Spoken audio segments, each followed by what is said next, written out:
Okay, here we are, you and me and you. We are driving across town. I am in the Buick, and I'm in the Buick not because I have little household chores to do or that I'm dragging the dog. It is because I need to be inconspicuous. And I will tell you, nothing makes you more blended in with all of humanity than a white Buick. Especially an old white Buick. Like, no one's looking for me in an old white Buick unless they know me. And then I'll give them a ride. So here is, okay, so worked on an art project this morning with, I have a person that I'm working with in Vietnam, and she is lovely, and they have had lots of storms. So their internet's not so good right now. So we had to kind of figure out what the projects are. Now, I've been working my mom has been in the hospital for a month, and she is well. Thank you for thinking that. And, you know, when Karen's in the hospital, there is quite a fan club. So that's fun. And everyone is so excited that she is well and back in her home, and it is a triumph. And this week I had two dear friends who had very large mom relationships that had, you know, health stuff in them. And both of those moms passed away this weekend. So VJ's mom passed and my friend Kathy's mom passed. And, you know, there are these little bits that happen to us in grief and dealing with our life and in joy, right?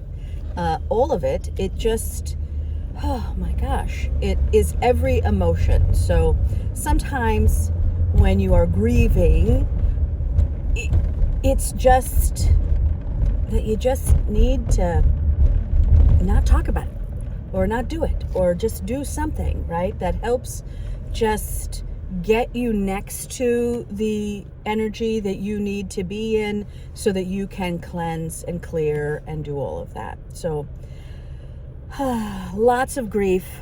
And one of the grieving points from one of my friends was that, you know, it was when their parent became nonverbal, and what a big deal that was, and what a big deal it was when their parent, you know, lost this or lost the, you know, it's just this series of grieving as we age, as our people we love age, but as people we love really have to go into that situation with just the weekend of themselves, right? The weakest part of them is the oldest or the weakest part.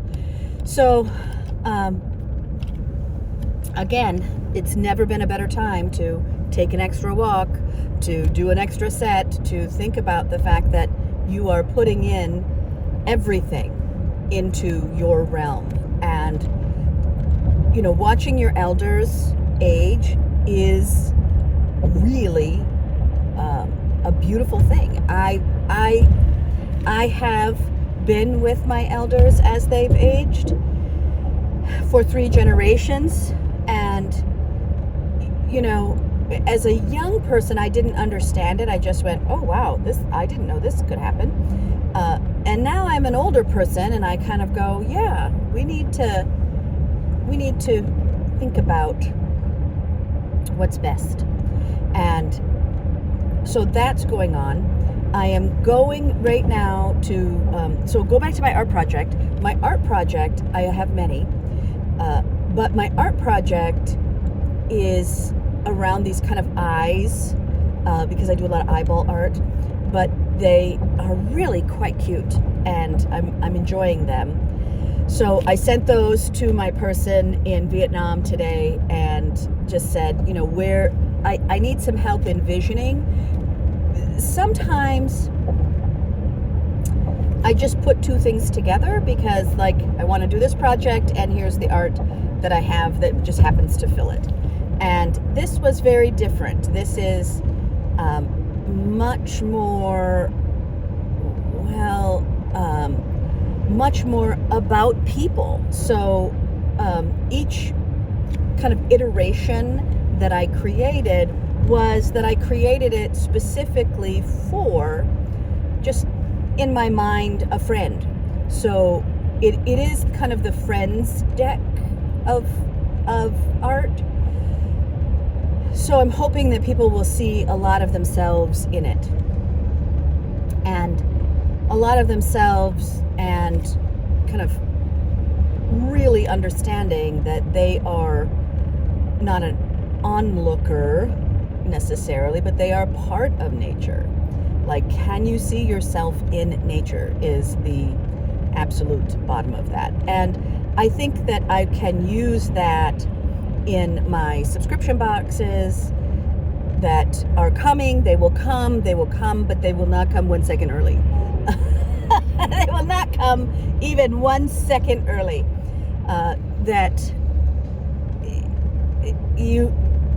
I'm so glad that I've taken this long.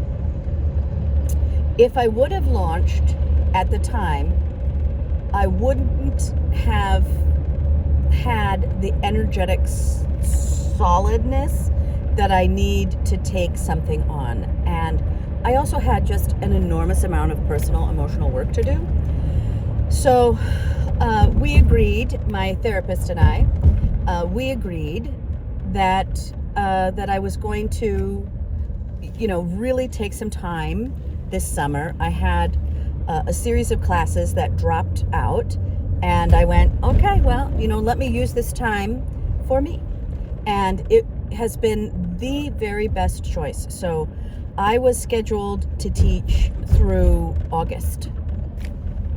So that whole summer session was gone. It was 12 weeks. So it's 3 months of my life.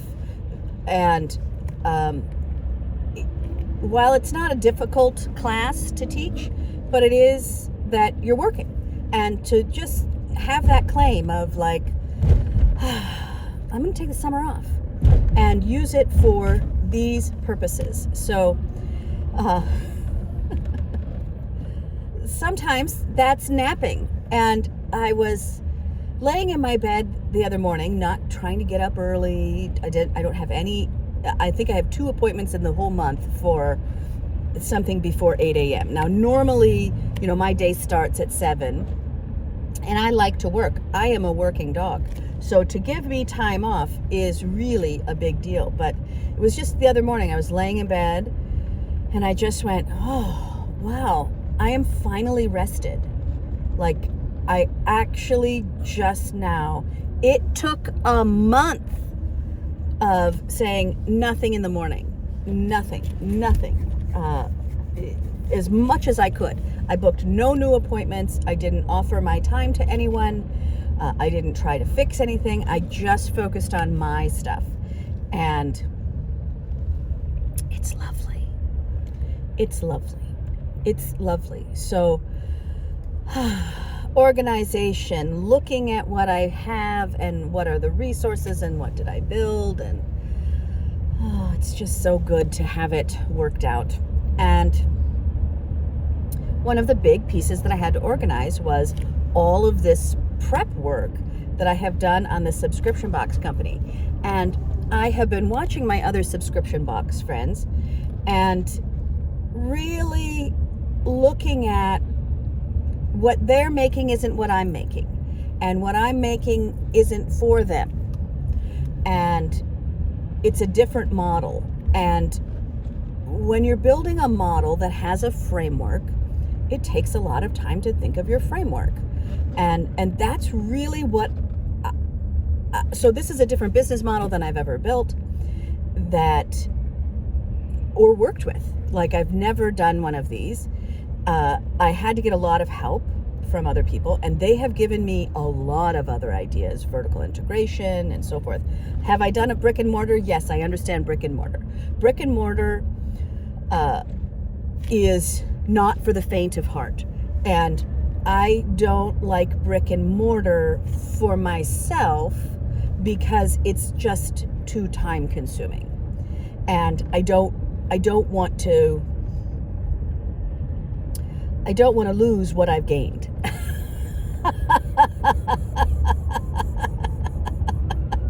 And what I've gained is control over my time. So really building a business model that I can execute on the fact that I am an older person, I'm retirement age, and that I want something that is just fun and magical and kind of celebrates this time of my life. And I am celebrating this time of my life, that I've done a lot of those hard things. I've done a lot of those kind of under the table things. I've done an enormous amount of work. I've helped an enormous amount of people. I was just on the phone with somebody yesterday, and I said, look, when we first met, you didn't have any money, not any money saved, not any. And when someone can tell me, oh my gosh, I have now saved this amount. And people have saved like $1 million, including me, right? They have saved that amount of money. They have built that fortune, right? That has been there. Now, I will tell you, this journey that you have to invest in a future. And I was really glad that I had invested all of the things in all of the things, all the craziness, all the fun, all the parties, all of it meant something. So not to say I'm doing a life review, but when I look back at my career, you kind of have to not feel that way. One of the things that I really noticed in kind of why I'm enjoying this time so much is it was hard. It was hard to be 30. It was hard to be 40. It was hard to be 50. And it's not so hard. It's not so hard now. So I'm hoping for a 20-year real run. So that's when I look at the framework of the business that I'm building, I'm really focused on framework. And I wasn't always focused there first. I started at product and niche and who would buy it and so forth. And I went, you know what? I actually have to have something that's a lot deeper, a lot more meaningful, a lot more purpose. And so that took me some time because me as an individual was changing.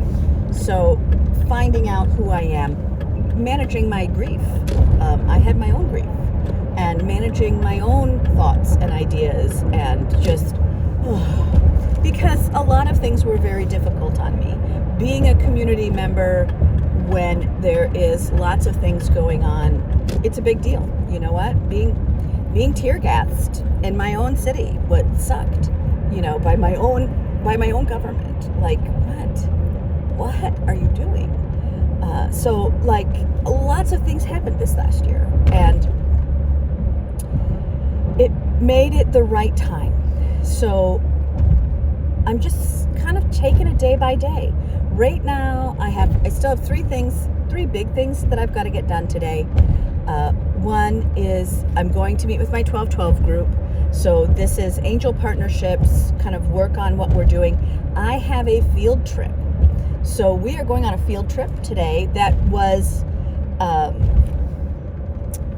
given by my future daughter-in-law, Tegan. I kind of am sad that she's not here, but I will. She is at her big girl job today, and I'm very proud of that. And the president of their company is going to come into their store today, and that is also very fun. So I'm interested to see how that's going to work. And the president coming to your store means that you've been cleaning for a month. So Tegan's at her big girl job. She has given me the name of this place that I should go to. So I'm bringing my group there today. I've packed some snacks, and I've got the old car because we love to pretend that we are teenagers, and we get in this junky old car and we go to lunch or we go do something. There's a lot of things that we do as a group. So we are going on a field trip, and that I have no idea what's going to happen. It's new for me.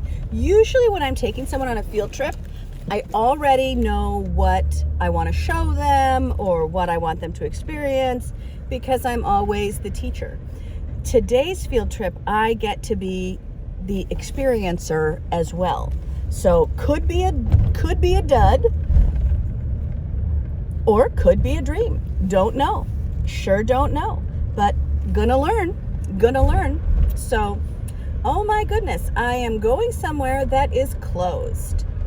I don't really know what to do here. So I'm going to slide into another lane and figure my stuff out. Okay, bye.